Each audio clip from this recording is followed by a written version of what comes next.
Let's move on. Busta. 50th anniversary of hip hop. It's beautiful to see that, but we're also seeing a reckoning in hip hop and people that you've come up with in the New York hip hop scene. Just your thoughts on that and just the changes that are happening in the industry, especially when it comes to when we're talking about Diddy and, you know, now seeing him going through what he's going through. I don't think that, number one, I think we need to stop doing the hip hop scene. Like, his situation is not a hip hop situation. And I also would like for everyone to be mindful of the thirst and the urgency and the need to speak on the situation. I think a lot of times people don't realize how insensitive it could be to have opinions on things that you have no understanding of outside of what you're being told. And we do know that propaganda is a real thing, and we also know that the truth is a real thing. I like to wait for the truth before I 50th anniversary of hip hop. It's beautiful to really start to dive into trying to understand, because I think understanding is the absence of confusion. Understanding is the reflection of knowledge and wisdom. The truth is undisputed. I think that we kind of like confuse ourselves, prematurely pass judgment, and we're not realizing how much we can directly and indirectly affect everyone involved with our unwarranted opinions. So with that being said, I'm going to reserve my opinions, and I'm going to wish the best for everyone involved.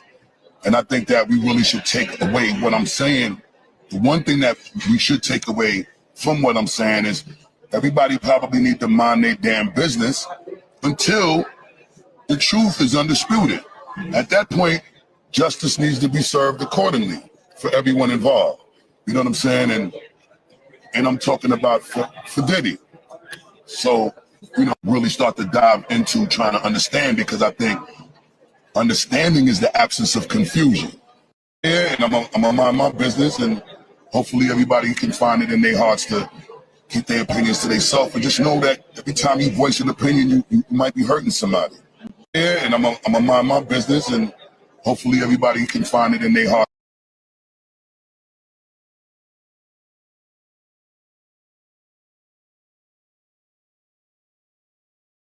I'm sorry, y'all. I was muted. So what Busta is basically saying, as far as I'm concerned, is that we need to see more evidence before we, the public, can have an opinion about Diddy. My problem with that, and especially the part about minding your business, because they was mad at me in the comments, and I was like, why don't y'all, if y'all agree with what he says so much, why don't you do what he's telling you to do and mind your fucking business? If I leave a comment you don't like, why don't you mind your business? Comment what you want to comment and don't at me about it, bitch.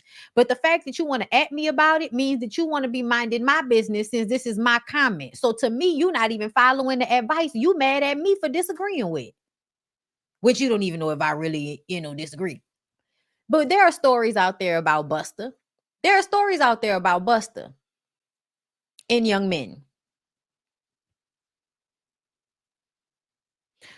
So for me, for somebody to say it's ignorant for me to feel as if he may possibly be projecting,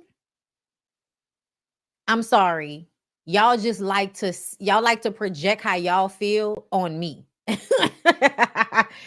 And if I'm a lot of things, baby, but ignorant is not one of them. Very knowledgeable person. I don't know everything, girl. Don't ask me about math. But when it comes to listening to people's words and what they say and paying attention to patterns of behavior, girl, I'm really up there with it. I am. And I didn't have anything to say about Busta until Busta said this. I heard them stories about Busta, and I was like, it's unconfound. I ain't about to talk about that shit. But the way he was talking and the amount of time that he was talking about this situation is what makes me feel like he has his own stuff going on. That he's afraid that if anything comes out, we're going to believe it about him. This is not as much about Diddy as it is about himself, as far as I'm concerned. It's my opinion. Because this is a part of the problem to me. There is literal video of Diddy kicking Cassie in the back of the fucking head while she was already on the ground. That's evidence that he's extremely violent towards women, towards somebody who was weaker than him, towards somebody that was not fighting him, that was trying to run away from him. We saw that. We add that with all of the stories that we've all collectively heard about Diddy. Okay, those stories could be true or not, but how many of them fucking stories did we need to hear before we look at the stories we've heard? Then we look at the interviews and the video clips of him pressuring people, talking to other men in a very predatory way. Why you not gonna let me take you shopping? Calling other men daddy, making everybody uncomfortable, and watching all of these supposed strong black men in the room completely go fucking silent, put their head down, and act like they were not just basically sexually harassed in that moment. You're being sexually harassed. He's purposefully making you feel uncomfortable and letting you know that he's a booty burglar and you might be his next victim. Like Diddy has done this on camera.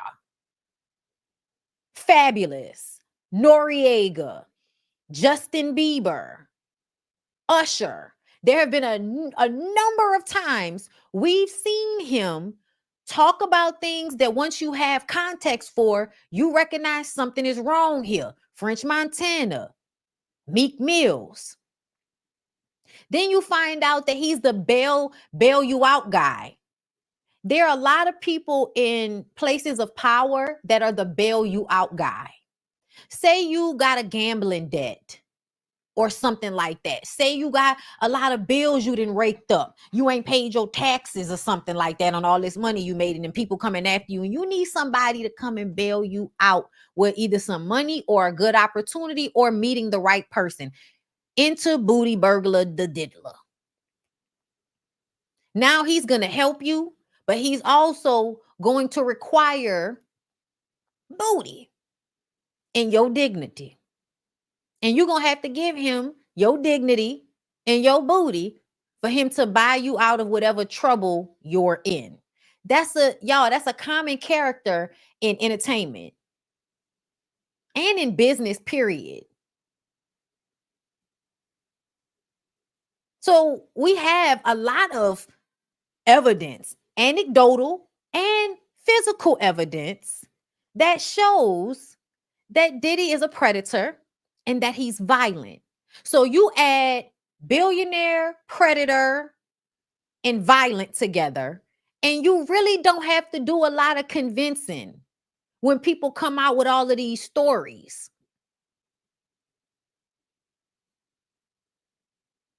To me, every single story that has come out as of recent, I believe there's absolutely truth to it. You know why? Do you know why I believe it? Because it's still such a dangerous thing to speak out against him. It's still a dangerous thing to speak out against him. Where's the clip? I thought I saved it, but Dawn's lawyer actually came out and said that, and we knew this already, the reason why Diddy could not get bond DJ Envy, which we're about to get to that, the reason why he couldn't get bond is because he was threatening people. I.e. Dawn was harassing Dawn, trying to contact Dawn. Which is why he didn't get bond, because he's threatening the people who are the most, I believe, credible sources in his lawsuit.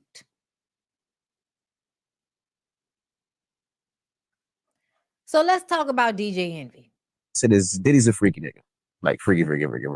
To me, even starting the conversation with trying to highlight the fact that he's a freak is a way to act as if what he's doing is not a crime. It's not dangerous. It's not harmful. It's almost as if you're not reading any of the stories that are coming out. You're just seeing the headlines and assuming things. You're not actually reading any of it. So the fact that he has 1,000 bottles of baby oil and lube just means he just likes to get shit popping, and there's nothing wrong. There's nothing illegal about that. I don't like. It is illegal if you put GHB in the body oil. It is illegal. Drugging people is illegal. And that's another thing everybody doesn't seem to understand. If Diddy was not being predatory, if he wasn't doing something illegal, if he wasn't doing something against everybody's will, if everybody was so willingly available to do whatever it is he wanted them to do, can y'all explain to me why he was drugging them at every turn? He drugged the drinks, he drugged the water, he drugged the baby oil. That's somebody that's trying to get you by any means necessary. The picture that has been painted for me reading all of these stories, and then also identifying certain personality traits in Diddy, watching him talk to Young Miami. He's a narcissist. And he's also petty and small and self-absorbed. And anytime somebody said anything about him that he didn't like, he sought vengeance on them. How people convict him before hearing all of the evidence, right? I didn't like the fact that they didn't give him a bond. And what does that mean for him to be convicted before they heard all of the evidence? Because enough evidence was presented for him to get charged and arrested and indicted. He has a trial. So that means enough evidence was provided because he's Diddy. And I don't know if you forgot, they raided his house and took out a lot of shit. You don't think that they had to go through all of the things, get everything in order before he was actually arrested? He's a billionaire, as y'all have said. You can't just go and arrest a billionaire without evidence, dummy. The FBI doesn't even arrest people unless they have enough evidence to prosecute, because they don't like to get out of that 90 percentile that they're in as far as conviction rates.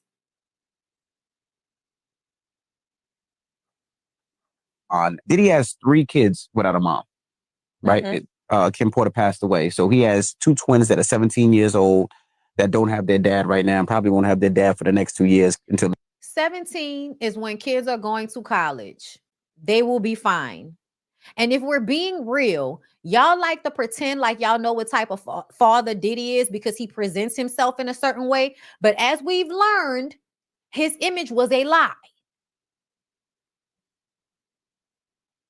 Also, besides the girls, all of his sons are grown men. And y'all keep referring to them as children. We're going to get to Quincy after this.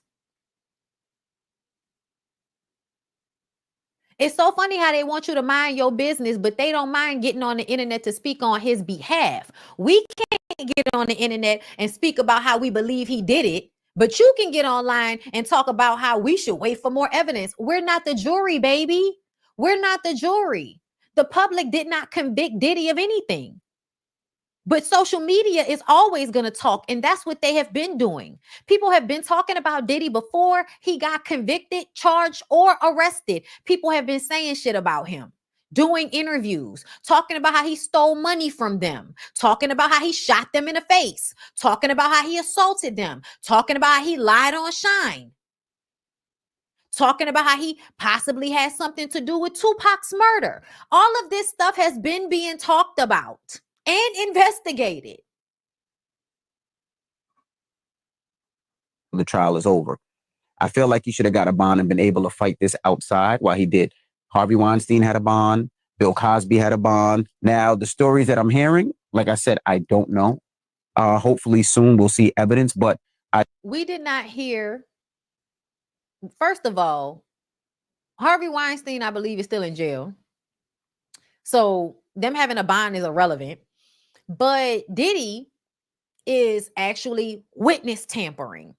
And they have evidence of him witness tampering. If they didn't have any evidence of Bill Cosby trying to contact the women who were, saying he assaulted them, then they could give him a bond and tell him to stay in his house.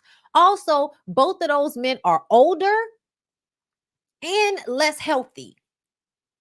to be very clear, if we're looking at it like I'm sure the judges were looking at the very specific situation and not looking at it as everybody. Weinstein did get out of jail, didn't he? I heard he got a oh, he's still in jail? Okay.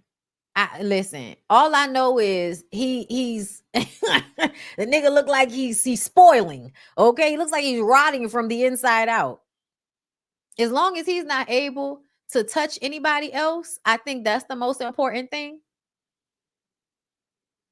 He's still in jail. Okay, that's what I thought. I was like, I thought I had heard something about not that he got out, but that one of his convictions was overturned or something like that. But I don't remember because it's so much stuff, y'all. Weinstein is in jail and got cancer. Okay, no, he is very much still in jail. Okay, that's what I thought. I thought he was still in jail because I had read about the cancer thing. I do think I think it's sad that somebody with such a great legacy is destroyed because of the things that he did. Now, if he did do the things that they said that he did, he should go to jail for a long time. I will say this: Diddy's a freaky nigga, like freaky. So yeah, a lot of what DJ Envy was saying was just very ignorant, and it is given that you just want to defend him. And like Crystal Crave, shout out to her. He's on some of them tapes. A lot of people are thinking he's on some of them tapes with Erica Mena somewhere. Okay.